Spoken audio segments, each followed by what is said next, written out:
내란 수사를 대하는 검찰의 태도가 석연치 않습니다. 내란을 축소, 은폐, 왜곡하려는 것 아니냐는 의심을 살 행동을 하고 있습니다. 비화폰 수사를 방해하는 것이 대표적입니다.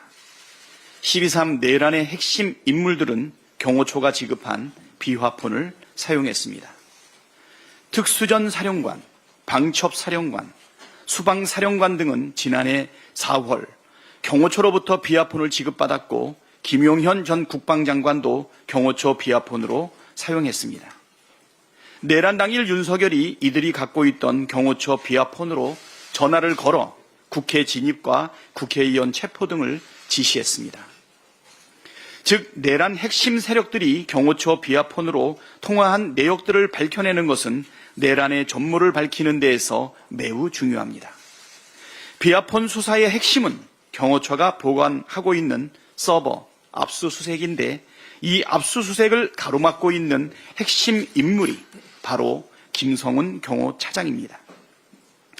김성훈 차장은 계엄 하루 전인 12월 2일 민간인 노상원 전 국군정보사령관에게 경호처 비화폰을 제공했고 계엄 해제 이후인 12월 13일 증거 인멸을 위해 비화폰 불출 대장 삭제를 지시한 것으로 알려졌습니다.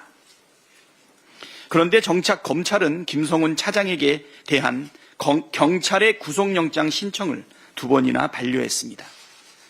이게 과연 정상적인 상황이라고 볼 일입니까? 검찰이 내란 사건 축소, 은폐하려는 의도가 아니라면 김성훈 차장 구속영장 신청을 2번이나 반려할 이유가 없지 않겠습니까? 검찰은 경호처 비화폰의 존재를 알고 있었습니다.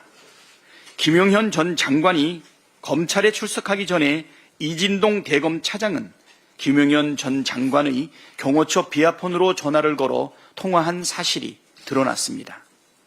단순히 출석을 설득하려는 것이었다는 이진동 대검 차장의 해명은 매우 궁색합니다. 더구나 검찰이 김용현 장관과 통화한 경호처 비화폰은 애초 김용현에게 지급된 폰이 아니라 노상원 전 정보사령관에게 지급된 비화폰이었습니다. 검찰이 진실을 감추고 있다는 의심을 할 수밖에 없는 상황입니다. 거듭 경고하지만 검찰은 내란 사건을 축소, 은폐, 왜곡하려는 그 어떤 시도도 중단하기를 바랍니다. 경찰의 김성훈 차장 구속영장 신청에 적극 협력하고 비화폰 서버 압수수색을 방해하지 않음으로써 스스로 결백하다는 점을 증명해야 할 것입니다.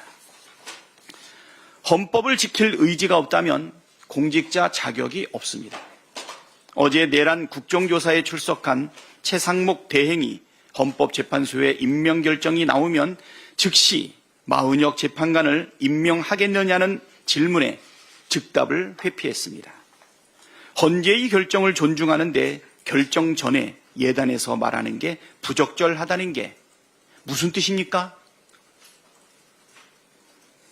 헌법재판소 결정을 따르지 않을 수도 있다는 뜻입니까? 헌법을 수호할 의무가 있는 권한대행이 아니라 하더라도 공직자라면 누구나 헌법과 법률을 준수해야 합니다. 헌법재판소법상 헌재의 권한쟁의 심판 결정은 모든 국가기관과 지방자치단체를 기속한다고 규정되어 있습니다. 공직자로서 헌재 결정에 전적으로 따르겠다는 말을 왜 못합니까? 그 당연한 답변도 하지 못할 정도면 공직자 자격이 없다는 자백 아닙니까? 최상목 대행을 향해 국민께서 권한 대행인지 내란 대행인지 묻고 있다는 사실을 명심하지 않는다면 크게 후회하게 될 것입니다.